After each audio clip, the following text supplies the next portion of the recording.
As you're trying to make sense of this whole topic of narcissism, it's very important for us to understand what it means to have covert narcissism. Now, some people in their need to be in control and their lack of empathy, they're just so out in the open with it that they leave little to the imagination. They can be bossy and forceful and all the rest.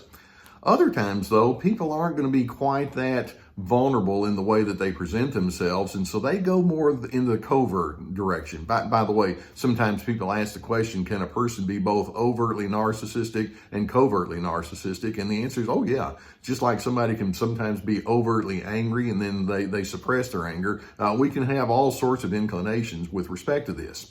But when we talk about covert narcissists, we talk about people who want to be in control, but they want to also have the least amount of personal vulnerability as they're trying to control you.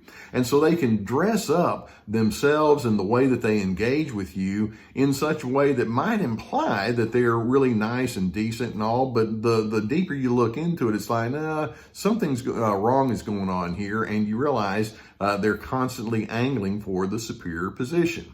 So I want to talk with you today about 9 subtle ways that covert narcissists can play this out in their engagements with you. And I want to see if you can think about some of these as they might apply in your life.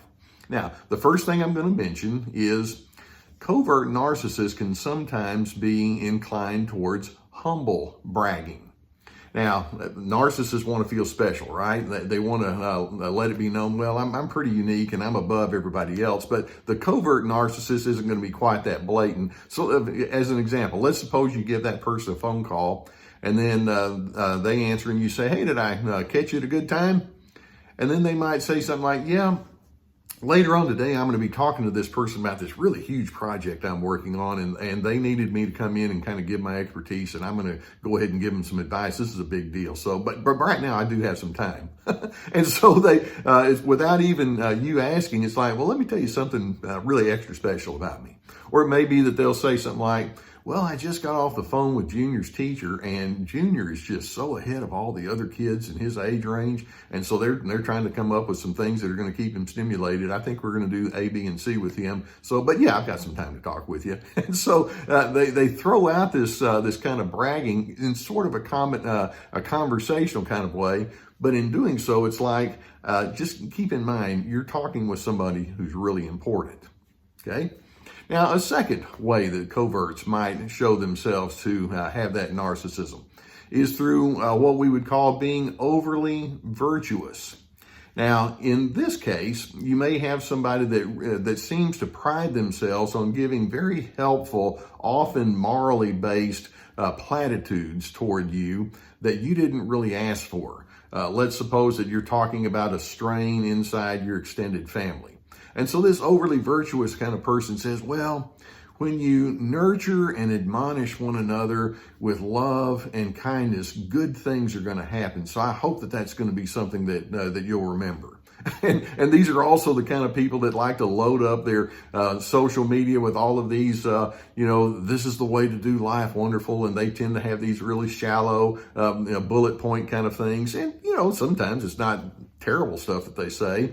But in doing so, they overlook you. They overlook what you feel and what you're going through. There's no empathy. These narcissistic kind of individuals who do this highly virtualistic, platitude giving, they're basically saying, I don't really care about who you are and what you feel. Just get inside my grooves. And here's what the grooves are, and isn't it fluffy and wonderful? Okay? Now, a third way that you can notice covert narcissism is people who are really friendly, but with little real follow through. Now, do you ever know, do you know some people that when they see it's like, oh, there you are. It's been so long since I've talked with you. Tell me, how are you? You're so wonderful. And they say all sorts of nice things. And how's the vacation? Or how's little Junior going? And they just kind of get into it. And it's like, man, they're really into me. And then you realize, yeah, but when they leave, it's like I never hear from them again. They'll say the quintessential, let's do lunch sometime. We need to catch up with each other.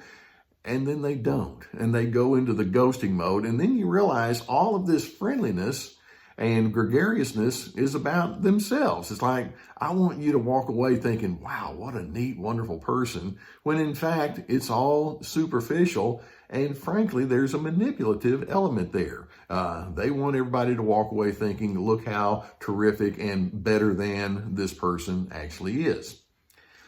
Or a fourth way that you can pick up on covert narcissism, and that is they're eager to hear about your problems, but they won't reveal their problems in reverse.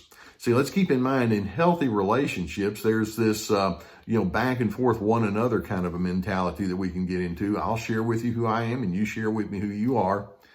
Narcissists, though, don't do that. They relate as data collectors. They like to find out the dirt or the grunge on you so that they can feel superior. And that being the case, they don't want to let you know their grunge. Now they have it, but they're not about to go into it, but particularly not voluntarily. And as a result, you see that they're just trying to figure out how to live in an unblemished kind of a way and keep up a reputation that's better than it really needs to be, because that's so important to them. Or right along with that, a fifth way that you can pick up on covert narcissism is they're unable to engage very deeply at all with people who are too other. And when I say other, their belief systems don't align, or they have lifestyle practices that they don't care for. In other words, they're not in the club. And this implies that these covert narcissists have a very tight agenda. There's a certain way things are supposed to be. That's their control mentality. And if you're not in my club, then I just don't want to waste my time on you. They don't even engage with the thought that says, maybe I could learn something and it could stretch. It's like, no, I don't need to do that. Or a sixth way that you can pick up on covert narcissism, this kind of goes right along with it. They don't really have curiosity at a deeper level about others' different beliefs or preferences or experiences. Let's suppose that you are talking about some things that have happened with a family member that have been kind of difficult. And they're thinking, I don't feel comfortable with that. So they don't ask about it. Or you have political beliefs, or you have lifestyle habits. Maybe you like different kind of music. It's like, I don't need to get into that with you. They don't have a sense of curiosity, which implies a hidden sense of judgment toward you. Now, a seventh one, this kind of takes us in a different direction, is they have time management of their own nature.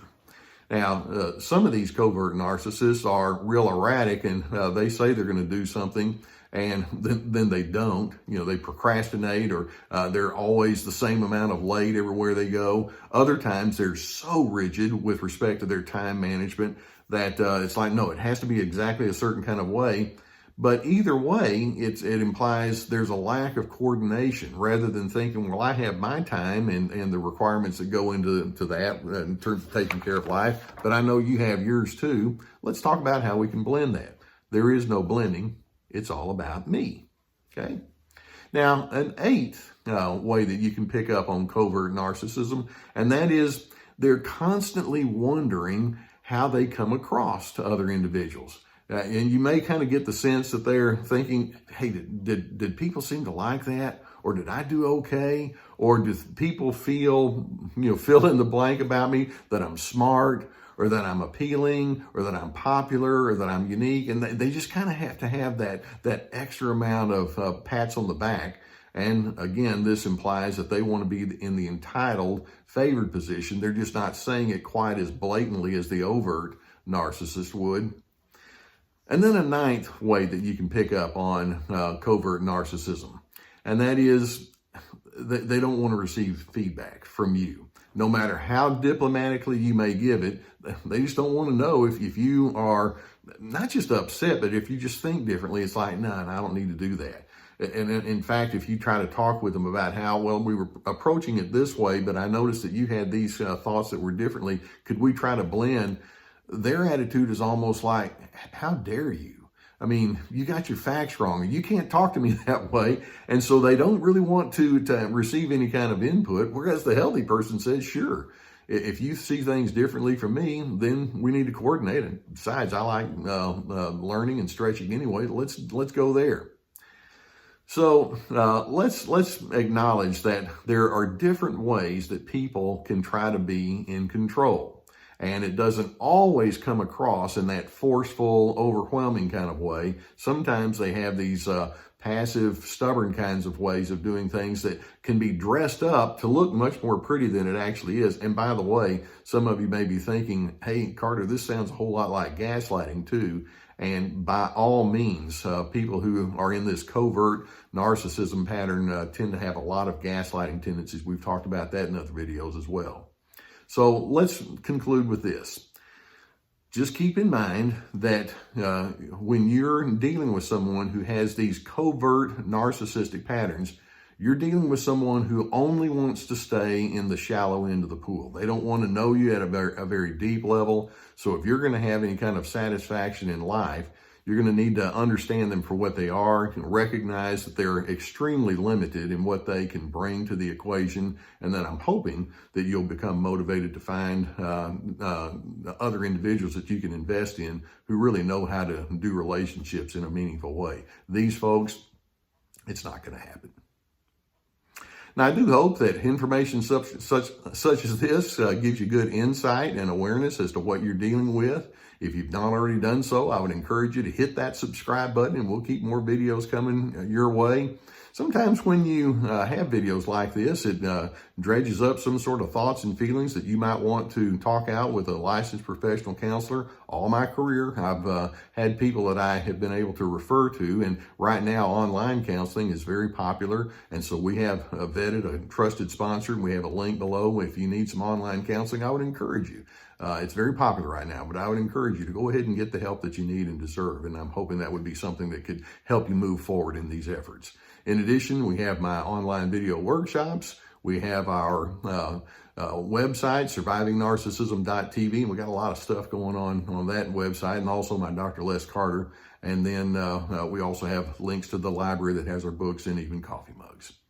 I do hope that as you understand what covert narcissism is all about and you're able to pick up on all the little schemes that are a part of it, it's going to translate into wisdom. And then that wisdom is going to allow you to proceed with your own sense of calm firmness. And you're going to have a resolve that says, I'm not getting pulled into someone else's shallow way of dealing with things. I want to go into a way that's going to be much more impactful and much more meaningful. I'm hoping that that's the path you'll take.